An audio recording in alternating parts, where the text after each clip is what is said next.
Just നിങ്ങളെ പറഞ്ഞെങ്ങനെ വെച്ചത് നിങ്ങളെ കുടുംബത്തിലെ ആളാന്ന് പറഞ്ഞിട്ട്. അസ്സലാമു അലൈക്കും. ഞാൻ മുഹമ്മദ്, എൻ്റെ പേര് പൊട്ടച്ചോല മുഹമ്മദ് എന്നാണ് അറിയപ്പെടുക. ഉപ്പാൻ്റെ പേര് ഏനിക്കുട്ടി, വല്യപ്പാൻ്റെ പേര് മൊയ്തീൻ, അവരുടെ ഉപ്പാൻ്റെ പേര് ഏനിക്കുട്ടി, അവരുടെ ഉപ്പാൻ്റെ പേരാണ് പടിയത്ത് മൊയ്തീനാജി. ഈ മൊയ്തീനാജി പടിയത്ത് പേര് വരാൻ കാരണം മമ്പുറം തങ്ങൾ പാപ്പാൻ്റെ കൂടെ ഖാദിമായിട്ട് വന്നിരുന്ന ഏനിക്കുട്ടി മുസ്ലിയാർ, ഏനിക്കുട്ടി മല്ല, അവർക്ക് ചേളാരി ഇന്ന് നടന്നു വരുന്ന ആ ബുദ്ധിമുട്ട് ഓർത്തിട്ട് ആണ് ഇവർ ഇവിടെ ഈ തങ്ങൾ പാപ്പ ഇവിടെ സ്ഥലം കണ്ട് വാങ്ങിക്കൊടുത്തത്. ക്ലാരിയിലുള്ള ക്ലാരിയാണ് ഇത്. അന്ന് ക്ലാരി ദേശം അംശം ദേശമാണ്, വളവന്നൂരായിട്ടില്ല. അപ്പോൾ അതാണ് ഈ വളവന്നൂർ ഈ ക്ലാരി ആയിട്ട് അറിയപ്പെടുന്നത്. ക്ലാരി പൊട്ടച്ചോല കുടുംബം എന്ന് പറഞ്ഞാൽ ഏനിക്കുട്ടി മുസ്ലിയാർക്ക് 6 മക്കളുണ്ടായിരുന്നു.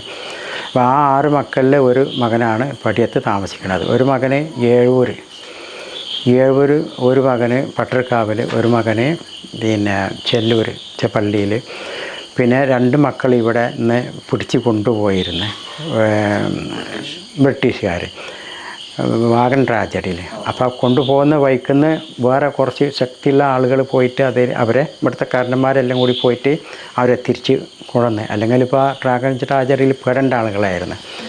അത് സെയ്താലുമല്ല അസൻമല്ല എന്ന് പറഞ്ഞാൽ അവർ 2 പേരുമാണ് അത് ആൾക്കാരെ.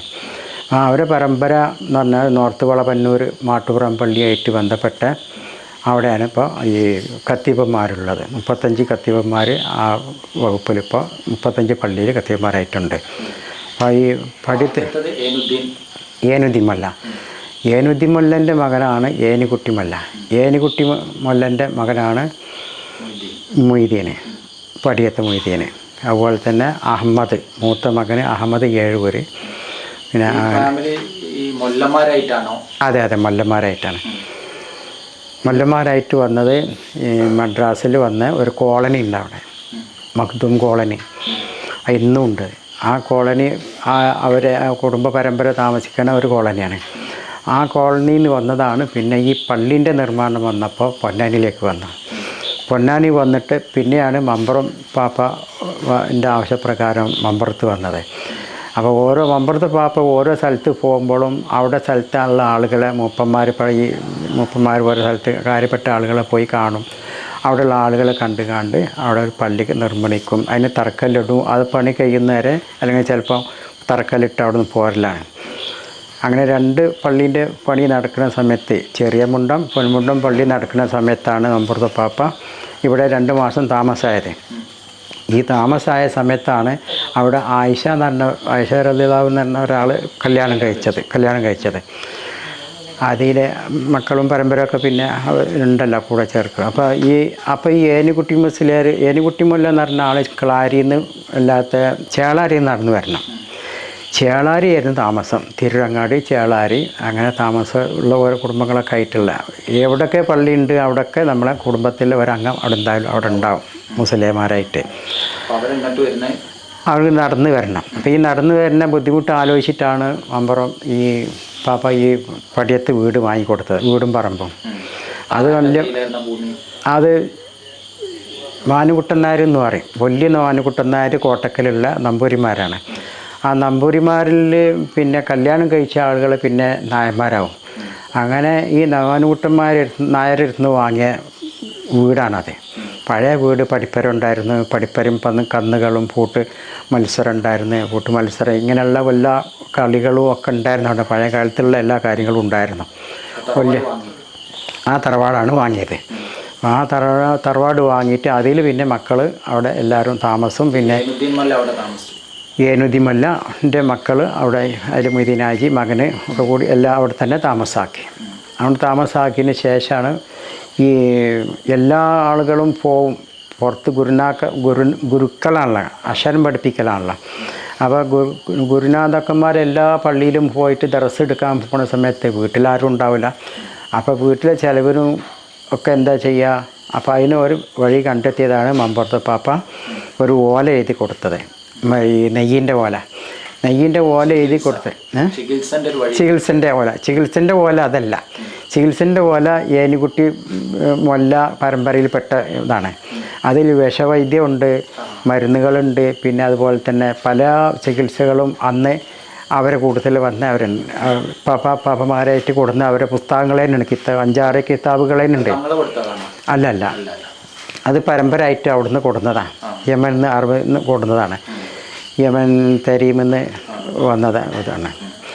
അവിടുന്ന് വരുന്ന സമയത്ത് കൊടുക്കുന്ന പുസ്തകങ്ങളാണ്. ചെറിയ പുസ്തകങ്ങളാണ്, ഒക്കെ കയ്യക്ഷരം എഴുതിയത് അറബിയിലാണ്. ഒക്കെ അറബി എഴുതുകയാണ്. ഇപ്പോൾ അച്ചടിയൊന്നുമില്ല അന്ന്. അറബി അക്കങ്ങളും അത് പിന്നെ അതിലാണുള്ളത് ആ കിതാബിൽ. ആ നെയ്യിൻ്റെത് മാത്രം വരുമാനത്തിന് എഴുതി കൊടുത്തത് മമ്പുറത്തെ പാപ്പ. അത് പെണ്ണുങ്ങളെ അവകാശമാണ്. അവർ അവിടെ ഉണ്ടാക്കും. അവിടെ ഉണ്ടാക്കിയിട്ട് അവർ വിൽപ്പന നടത്തിയിട്ട് അതിൽ കുടുംബങ്ങളുടെ ചിലവും കഴിയും. കുടുംബത്തിൻ്റെ എല്ലാവർക്കും കൊടുക്കാനുള്ളവർക്ക് അവർക്ക് കൊടുക്കുമ്പോൾ ഇതിന് കിട്ടുന്ന വരുമാനം. ഈ നെയ്യ് അപസ്മാര നെയ്യ്, പാരമ്പര്യ അപസ്മാര നെയ്യ് എന്ന് പറഞ്ഞാൽ ഇപ്പോൾ ഈ 4 തരത്തിൽ 2-3 തരത്തിലുള്ള നെയ്യുണ്ട്. അതായത് പ്രസവത്തിന് കൊടുക്കുന്ന ഒരു നെയ്യ്, പിന്നെ ഈ കുട്ടികൾക്ക് കൊടുക്കുന്ന ഒരു നെയ്യുണ്ട്, പിന്നെ 12 വയസ്സിൻ്റെ മേലുള്ള ആളുകൾക്ക് കൊടുക്കുന്ന 3 തരം നെയ്യുണ്ട്. വലിയ നെയ്യ്, ചെറിയ നെയ്യ് എന്നൊക്കെ അതിന് പറയാം.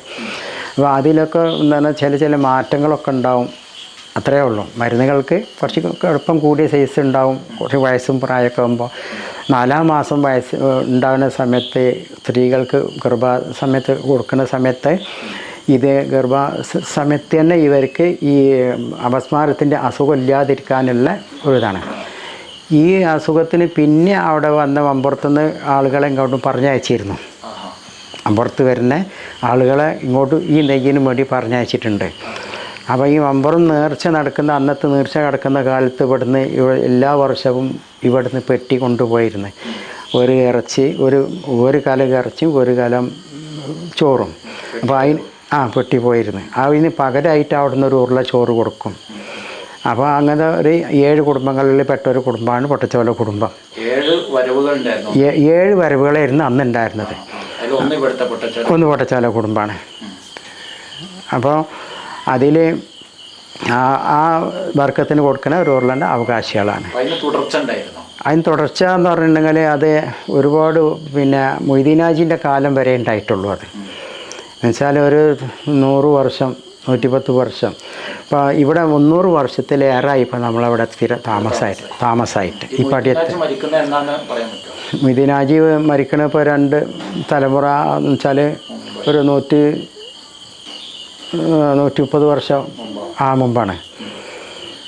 അപ്പോൾ ഈ മൊയ്തീനാജി 4 കല്യാണം കഴിച്ചിട്ടുണ്ട്.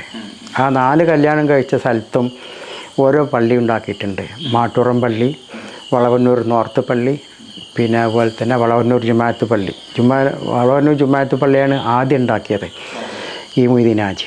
ഏനിക്കുട്ടി മുസ്ലിയാർ, മൊയ്തീനാജി, ഏനിക്കുട്ടി മൊയ്തീനാജിൻ്റെ മൂത്ത മകനാണ് ഏനിക്കുട്ടി മുസ്ലിയാർ.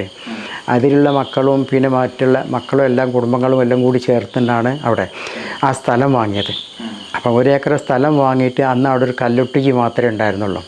അപ്പോൾ ആ കല്ലൊട്ടിജിൻ്റെ അടുത്തൊരു ചെറിയ നിസ്കാരപ്പള്ളി ഉണ്ടാക്കി. ആ നിസ്കാരപ്പള്ളി ഉണ്ടാക്കി ആ കല്ലൊട്ടിജി താത്തിയിട്ട് വെള്ളം നിന്ന് നിസ്കരിക്കാനൊക്കെ എപ്പോഴും ആ കുളം തന്നെയാണ് ഇപ്പോൾ ഉപയോഗിക്കുന്നത്. ആ കല്ലൊട്ടിജിയുള്ള വെള്ളം തന്നെ ഇപ്പോൾ ഒതുകൊടുക്കാനും ഉപയോഗിക്കണതൊക്കെ. അതിനപ്പുറത്ത് ഇപ്പോൾ മുസ്ലിംമാരൊക്കെ പഠിക്കാൻ വരുന്നതുകൊണ്ട്, ദർസിന് വരുന്നതുകൊണ്ട് ഇപ്പോൾ വേറെ കിണറും കളിച്ച് കിച്ചനൊക്കെ വേറെ തന്നെ ഉണ്ട്. നെയ്യിൻ്റെ കൂട്ടുകൾ എന്ന് പറഞ്ഞാൽ അതങ്ങനെ ഒറ്റയടിക്ക് അങ്ങനെ പറയാൻ പറ്റില്ല. ഒരുപാട് പച്ചമരുന്നുകളാണ്. അതായത് ബ്രേമി മുതൽ ബ്രഹ്മി എന്ന് പറഞ്ഞിട്ടൊരു ഇതുണ്ട്, വയലിലൊക്കെ ഉണ്ടാവും. ബ്രേമി മുതൽ പിന്നെ വലിയ വന്മാരല്ലേ നമ്മളെ പീനാറി, ഈ പീനാറി മരം വരെയുള്ള ഇതുണ്ട്. 101 മരുന്നുകൾ. ഈ 101 മരുന്നുകൾ ചേർത്തുണ്ടാക്കിയിട്ട് ഇടിച്ചിട്ട് അതിൻ്റെ നീരും ഒക്കെ എടുത്തിട്ട് പശു നെയ്യിൻ്റെ വർജിൽ നെയ്യ് എടുത്തിട്ട് അതിലിട്ടിട്ട് 7 ദിവസം അണയാതെ കത്തണം. നല്ല തെങ്ങിൽ നമ്മളെ പിലാവിൻ്റെ കാതിലുള്ള പിലാവിൻ്റെ വിറകിട്ട് അത് കെടാത്ത തീയിൽ ഉള്ളു. അതിനുള്ള ഒരു വലിയൊരു ഉരുളിയുണ്ട്. ആ ഉരുളിയിൽ ഇളക്കിയും കൊണ്ട് ഇരിക്കണം. ആ കൽക്കൻ അതിൽ പിന്നെ കാടര ചോര വരുന്നുണ്ട്, കറുത്ത കോഴിയുടെ ചോര വരുന്നുണ്ട്, പിന്നെ അതുപോലെ തന്നെ നാഞ്ഞളുണ്ടല്ലോ, വിര അതിനെ പറഞ്ഞാൽ ശുദ്ധി ചെയ്യും. ആദ്യം വെള്ളത്തിലിട്ടിട്ട് അതിൻ്റെ ഇതൊക്കെ പോകും. ഒരു ദിവസം 2 ദിവസം ഇട്ട് കഴിഞ്ഞാൽ അത് വെറും തോട് മാത്രമേ ആകുള്ളൂ. അതൊക്കെ അതിൽ ചേരുന്നുണ്ട്. അത് ചേരുന്നുണ്ട്. അപ്പോൾ ഇത്രയും അത് ചേരുന്നുണ്ട്. അത് അവിടെ വിടാൻ പറ്റൂല. അത് പിന്നെ അതിൻ്റെ ഒന്നാമത് അവിടുന്ന് തന്നെ വാങ്ങണം, അതിന് പ്രതിഫലം കിട്ടണമെങ്കിൽ. പിന്നെ ഈ കുപ്പിയിലാക്കി കൊണ്ട് കടയിൽ വെക്കുന്നുണ്ട്. നമ്മളെ കടകളുണ്ടല്ലോ, ഇപ്പോൾ ഇവിടെ ഒന്ന് ഓപ്പണാക്കിയതുണ്ട്, വൈലത്തൂരുണ്ട്, നിങ്ങൾ അവിടെ മറ്റിവിടെ ഉണ്ട്, കുറേ സ്ഥലത്ത്. നിർദ്ദേശത്തിൽ ഇതൊക്കെ ഉണ്ടാവുമോ? ഏത് ഈ മരുന്നിൻ്റെ ആ ഓലയിൽ അതൊക്കെ ഉണ്ടാവും. ആ ഓലയിൽ എഴുതിയ മരുന്നുകളാണ് ചേർക്കുന്നത്. ഈ ഓല ഇപ്പോൾ ഇവിടെ ഉണ്ടോ, സൂക്ഷിക്കുന്നുണ്ടോ? ഓല ഇപ്പോൾ ഇവിടെ പടിയത്തുണ്ട്. ഓലയിൽ എന്തിലാണ്? അറബി ഭാഷയിൽ. അറബി ഭാഷയിൽ തകിടാണ്. തങ്ങൾ എഴുതി കൊടുത്തത്. തങ്ങളെ കൂടെയുള്ള തങ്ങളും തങ്ങളുടെ ഒരു കൂടെയുള്ളവർ തങ്ങളാണ് എഴുതി കൊടുക്കാൻ പറഞ്ഞിട്ട് ആ തങ്ങളാണ് എഴുതി കൊടുത്തേക്കുന്നത്. തങ്ങൾ നേരിട്ടല്ല, തങ്ങളെ കൂടെ ഒരു തങ്ങളുണ്ടായിരുന്നു. ആ തങ്ങളാണ് അവരോട് പറഞ്ഞിട്ട് എഴുതി. എപ്പോഴും പോകുമ്പോഴും കൂടെ ഒരാളുണ്ടാവും. അവരാണ് പിന്നെ എഴുതി കൊടുത്തിരിക്കുന്നത്. തങ്ങൾ പറഞ്ഞു കൊടുക്കും, അവർ എഴുതും. അങ്ങനെയാണ്. അപസ്മാരത്തിൻ്റെ നെയ്യാണ്, പാരമ്പര്യ അപസ്മാര നെയ്യ്. എത്രയോ വർഷങ്ങളായിട്ടാണ് ഇപ്പോൾ അത് കൊണ്ട് നടക്കുന്നത്. പിന്നെ ചികിത്സ പുസ്തകം വേറെയാണ്. ചികിത്സൻ്റെ പുസ്തകം എന്ന് പറഞ്ഞാൽ ആ വീടിൻ്റെ പണി ചെയ്ത ഒരു ആശാരി ഉണ്ടായിരുന്നു പടിയത്ത്. ആ പുരൻ്റെ വീടിൻ്റെ പണി കൊടുത്തൊരു ആശാരി കൊടുത്ത ഒരു പുസ്തകം ഉണ്ടായിരുന്നു. ആ പുസ്തകത്തിൽ നിന്നാണ് ഇപ്പോൾ ഈ പടിയത്ത് പിന്നെ ചികിത്സ ഉള്ള ഒരുപാട് കാര്യങ്ങൾ അറിയുന്നത്.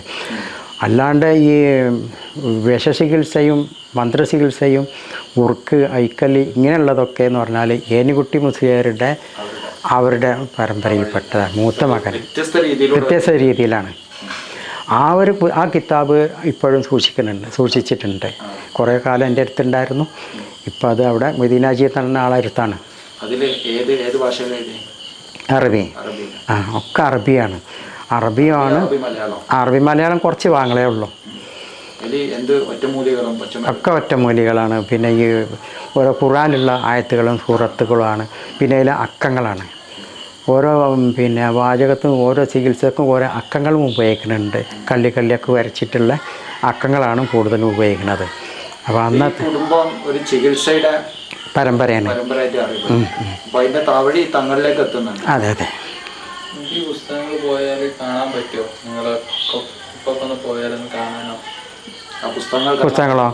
പുസ്തകങ്ങൾ കാണുന്നുണ്ടെങ്കിൽ ഇപ്പോൾ പോയാൽ നിങ്ങൾക്ക് കാണാൻ പറ്റുമോ? സമയം വൈകി. എപ്പോൾ വന്നാലും പകൽ എപ്പോൾ വന്നാലും നമുക്ക് പോയി കാണാം. അതും പിന്നെ ഈ എഴുത്താണിയൊക്കെ ഉണ്ട്. പിന്നെ മഷിയുണ്ട്. ഇവിടെ നോർത്ത് കൊളവന്നൂർ തന്നെയാണ്. ഇപ്പോൾ നമ്മളെ പഴയ ഞാൻ പറഞ്ഞില്ല, ഒരു പള്ളിയുണ്ട്. നമ്മളെ തറവാട് പേര് ചോലിക്കാരെന്ന് പറയും. ആ ചോലിയിലെ ആ വീടിൻ്റെ തൊട്ടടുത്താണ് ആ പള്ളി. അതിൻ്റെ താഴത്താണ് ഈ മൊയ്തീനാജി എന്ന് പറഞ്ഞ ആളെ അടുത്താണ് ഇപ്പോൾ ഉള്ളത്, സൂക്ഷിക്കുന്നത്. ഇപ്പോൾ സാധനങ്ങളൊക്കെ റെഡി ഉണ്ട്, അവിടെ ഒക്കെ ഉണ്ട്. ഓലുണ്ട്, പഴയ ആധാരമുണ്ട്, പഴയ റിക്കാർഡുണ്ട്. പിന്നെ അതേപോലെ തന്നെ ഈ പുസ്തകങ്ങൾ 6 പുസ്തകങ്ങളുണ്ട്. പിന്നെ ഒന്ന് വലുത്, ചെറുത്, അതിന് ചെറുതൊക്കെ അങ്ങനെ ഒക്കെ കൈയക്ഷരം കൊണ്ട് എഴുതിയതാണ്. പ്രിൻ്റ് ചട്ട മാത്രമേ കുറച്ച് കട്ടിയുള്ളൂ. അതിൻ്റെ ഫോട്ടോസ് വേണമെങ്കിൽ അയച്ചുതരാം. പിന്നെ എന്താ പറയുക, അത് അക്കങ്ങളും എഴുത്തുകളും ചികിത്സ, മന്ത്രചികിത്സയും വിഷചികിത്സയാണ് അതിലും കൂടുതലും. പിന്നെ പ്രസവാനന്തരം വരുന്ന വേദനകൾക്കും, പിന്നെ അതുപോലെ വേപ്പട്ടി കടിച്ചാൽ, അതുപോലെ തന്നെ ഈ ഇതുണ്ടല്ലോ നമ്മളെ പാമ്പ് കടിച്ചാൽ, തേള്, ഇങ്ങനെയുള്ള പല ചുരുട്ട, അങ്ങനെ പലർക്കും പല രീതിയിലുള്ള മന്ത്രചികിത്സകളാണ് അതിലുള്ളത്. മന്ത്രചികിത്സ ഇന്നിപ്പോൾ ആ സൂക്ഷിപ്പുകാർ അത് അവർ ഈ മുജാഹിദ് നെതുവത്തുൽ മുജാഹിദിൻ്റെ ഇതിൽ പെട്ടതായതുകൊണ്ട് അവർക്ക് അതിനൊരു വിലയില്ല. അപ്പോൾ അത് ഞാൻ സൂക്ഷിക്കും. അത് നശിക്കൂല. അതെങ്ങനെയാലും സൂക്ഷിക്കും. കിട്ടും. അത് അവിടെ ഇരുന്ന് നോക്കിയിട്ട് അത് നമുക്ക് സ്കാൻ ചെയ്യാം. സ്കാൻ വേണമെങ്കിൽ ഞാൻ അയച്ചുതരാം. അതിൻ്റെ ഒരു സ്കാൻ ഉണ്ട്, അത് ഞാൻ പിന്നെ നിങ്ങൾക്ക് അയച്ചു തരുന്നുണ്ട്. മൊത്തം ചെയ്തിട്ടുണ്ട്. അതിൻ്റെ കമ്പ്യൂട്ടറിലുണ്ട്. അതിൻ്റെ ഫോൾഡർ ഞാൻ അയച്ചുതരാം. അപ്പോൾ ഈ നമ്പറിലൊരു ഹായ് വിട്ടാൽ മതി. അപ്പോൾ കേട്ടോ.